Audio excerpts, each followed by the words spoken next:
दोस्तों, आप सभी का स्वागत है हमारे YouTube चैनल मल्टीटेक सानवी में। जैसा कि मैं आप लोगों को मैथ का क्लास करवा रही थी, तो फिर मैं सोची कि अभी बीएड का एंट्रेंस एग्जाम होने वाला है, तो मैं बीएड का सोची कि कुछ पेपर हल करवा देती हूँ, आप लोगों के लिए अच्छा रहेगा। इसीलिए मैं प्रत्येक ईयर का क्वेश्चन पेपर आपको हल करवाऊंगी। चलिए, मैं आज आपको 2022 का क्वेश्चन पेपर हल करवाऊंगी, ठीक है। और प्लीज आप लोग स्किप नहीं कीजिएगा और देखिएगा और लाइक सब्सक्राइब कमेंट करते रहिएगा। देखिए, फर्स्ट है जनरल इंग्लिश कंप्रीहेंशन, ठीक है ना। क्वेश्चन है, देखिए क्वेश्चन 1 to 5 तक, इससे 1 to 5 तक, यहां तक इसी से बनेगा। क्वेश्चन कह रहा है each of the following item is following by the alternative meanings of which only one is correct, choose the correct, ठीक है। अब है question 1 to read between the line.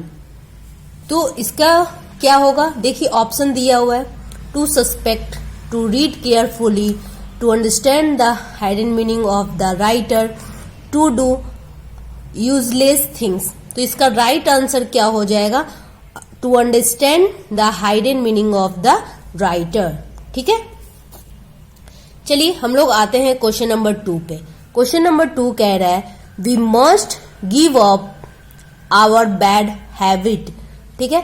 तो इसका ऑप्शन क्या दिया हुआ है, create, leave, continue, keep away. मतलब कह रहा है क्या हम लोगों को बैड हैबिट को क्या करना चाहिए, क्रिएट करना चाहिए, मतलब फिर से, या फिर लीव छोड़ देना चाहिए, या कंटिन्यू करना चाहिए। तो क्या करना चाहिए, लीव मीन्स छोड़ देना चाहिए, बैड हैबिट को छोड़ देना चाहिए, ठीक है। अब हम लोग आते हैं क्वेश्चन नंबर 3 में। क्वेश्चन नंबर 3 कह रहा है the boy was knock down by a truck, ठीक है।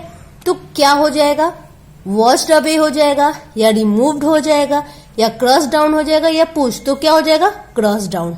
ओके फ्रेंड, चलिए अब हम लोग आते हैं क्वेश्चन नंबर 4 में। One should not make irrelevant remarks.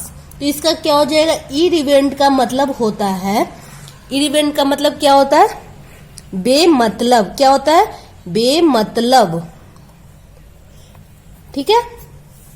तो इसका ऑप्शन क्या है, responsible, meaningful, not begin to point, या यूजफुल। तो इसका आंसर हो जाएगा not begin to the point, okay. फिर आते हैं question number 5। Sardar Patel was iron man, ठीक है। Sardar Patel was iron man, उनको आयरन मैन कहते हैं। तो क्या हो जाएगा, रिवलर मैन, या मैन ऑफ फिल्म डिटर्मिनेशन, या एंग्री मैन, या नॉट क्राइंग। तो क्या हो जाएगा, man of fire determination, okay. चलिए अब हम लोग आते हैं क्वेश्चन नंबर 6 to 10 तक। फिर जैसे कि क्वेश्चन नंबर 1 से 5 तक ये क्वेश्चन, उसी तरह ये क्वेश्चन 6 to 10 तक का ये है, ठीक है। क्वेश्चन कह रहा है out of the this alternative below given item choose the correct and reflective meaning, ठीक है। ये क्या कह रहा है, अनमैरिड मैन। अनमैरिड मैन का इस ऑप्शन में से क्या सही होगा, पहला है बैचलर, फिर है मिस्टर, फिर मास्टर, फिर फ्री। तो बैचलर ही होगा ना, अनमैरिड को क्या कहेंगे हम लोग, बैचलर कहेंगे, ठीक है। अनमैरिड को क्या कहेंगे, बैचलर कहेंगे। क्वेश्चन नंबर 7 है animals that can live on land and water. वैसा एनिमल्स आप लोग पढ़े होंगे, क्लास 2-3 में ही पढ़े होंगे कि वैसा एनिमल्स जो पानी और धरती दोनों पे रहते हैं उसको क्या कहते हैं, एम्फेबियंस कहते हैं ना। एक्वेटिक तो जो पानी में रहता है उसको कहते हैं, ठीक है। अब हम लोग आ जाते हैं क्वेश्चन नंबर 8 पे। Question number 8, things which easily catch fire. इसमें से जो दिया हुआ है उसमें कौन सा ऐसा चीज है जो आग को जल्दी पकड़ता है, ठीक है। फ्लूसेंट है, या इनफ्लामेबल्स है, या इम्पेसेंट है, या वॉइली है। तो इसमें से क्या हो जाएगा, तो इसका राइट आंसर क्या हो जाएगा, बी, इनफ्लेमेबल्स, ठीक है। फिर है animals that feed on grass. तो उसको क्या कहेंगे, वैसा एनिमल जो घास खाता हो उसको क्या हम लोग कहेंगे, बताइए फ्रेंड। आप लोग भी पढ़े होंगे, बताइए, ऑप्शन दिया हुआ है कार्निवोरस, हार्बीवोरस, इंसेक्टिवोरस या ग्रामीवोरस, तो इसको कहेंगे ग्रामीवोरस। ठीक है, आते हैं क्वेश्चन नंबर 10 पे। क्वेश्चन नंबर 10 है custom of having many waves. तो इसका क्या हो जाएगा?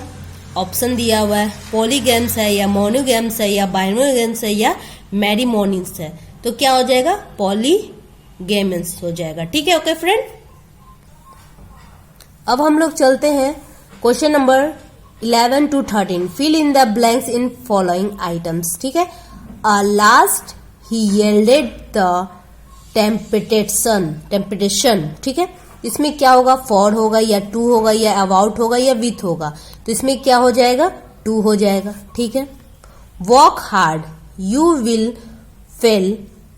ठीक है, work hard you will fail, तो इसका क्या हो जाएगा? अदरवाइज या लिस्ट हो जाएगी और, तो क्या हो जाएगा? इल्स। क्या हो जाएगा?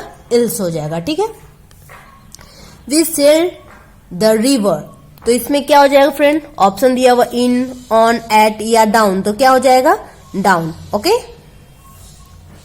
क्वेश्चन नंबर अब आते हैं हम लोग 14 से 15। Find the word opposite in the meaning in the given item. इसका अपोजिट करना। द सोल्जर वॉज काइंड, तो क्या हो जाएगा? काइंड मीन्स दयालु होता है, तो उसका अपोजिट क्या होगा? क्रूअल हो जाएगा। तो देखिए, पीसफुल दिया हुआ है, हेल्पिंग दिया हुआ है, क्रूअल दिया हुआ है, हेट, तो क्या हो जाएगा? क्रूअल हो जाएगा, क्योंकि काइंड मीन्स दयालु होता है, तो क्रूअल मीन्स कठोर या फिर निर्दयी होता है। The teacher was happy with the student, तो हैप्पी मीन्स क्या होता है? खुश। खुश का उल्टा क्या हो जाएगा? सैड हो जाएगा, जो कि ऑप्शन ए में है। ठीक है, क्योंकि लाइक तो होगा नहीं, फेवर तो होगा नहीं, प्लीज तो होगा नहीं। ठीक है, अब हम लोग आते हैं सामान्य हिंदी में। सामान्य हिंदी में कह रहा है इसमें कौन सा तद्भव शब्द है? इसमें कौन सा तद्भव शब्द है? तो कौन सा है? देखिए, चतुर्दश दिया हुआ है, चतुर्थी दिया हुआ है, 14 दिया हुआ है, चतुर्थी दिया हुआ है, तो क्या हो जाएगा? इसमें 14 क्या हो जाएगा? हमारा क्या हो जाएगा? तद्भव शब्द हो जाएगा। ठीक है, निम्नलिखित विकल्प में से तत्सम शब्द को चुने। तत्सम शब्द को चुने, तो क्या हो जाएगा? हंसी या आम या कपूर या ओज, तो क्या हो जाएगा? ओज। ठीक है, भाषा की सबसे छोटी इकाई को क्या कहते हैं? तो भाषा की सबसे छोटी इकाई को क्या कहते हैं?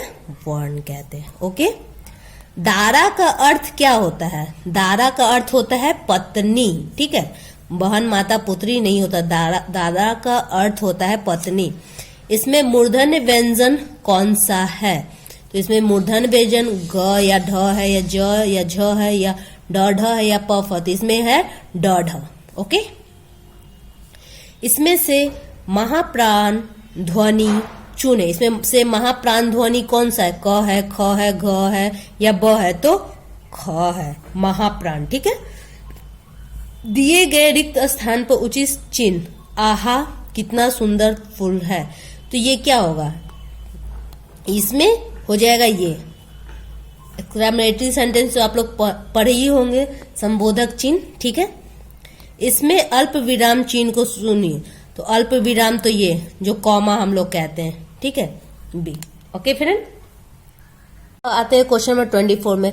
चौपाई के प्रत्येक चरण में कितनी मात्राएं होती है? तो चौपाई के प्रत्येक चरण में 16 मात्राएं होती है। ओके, रामचरितमानस की रचना शैली क्या है? तो रामचरितमानस की रचना शैली है दोहा चौपाई। ठीक है, शैली। संस्कार शब्द में किस उपसर्ग का प्रयोग हुआ है? तो संस्कार शब्द में सम शब्द का प्रयोग हुआ है। ठीक है, सम उपसर्ग का प्रयोग हुआ है। निम्न में से किस शब्द में आ उपसर्ग नहीं है? तो आदरणीय में आ उपसर्ग नहीं है। निम्न में से किस शब्द में उपसर्ग है? तो पराजय में उपसर्ग है। अपने हाथ से स्वयं काम करो, वाक्य का शुद्ध रूप क्या होगा? तो अपना काम स्वयं करो, ये वाक्य का शुद्ध रूप होगा। बहुवचन में चिड़िया शब्द क्या होता है? तो चिड़िया, जो ऊपर चंद्र बिंदु लगे होते हैं वो बहुवचन में होते हैं। ठीक है फ्रेंड, आज मैं इतना ही तक रहने देती हूँ, फिर मिलती हूँ नेक्स्ट क्लास में। ठीक है, अगर आप लोगों को अच्छा लग रहा हो तो प्लीज लाइक, सब्सक्राइब, कमेंट करें। ओके, और फिर हम लोग मिलते हैं नेक्स्ट वीडियो में। Okay, bye bye friend.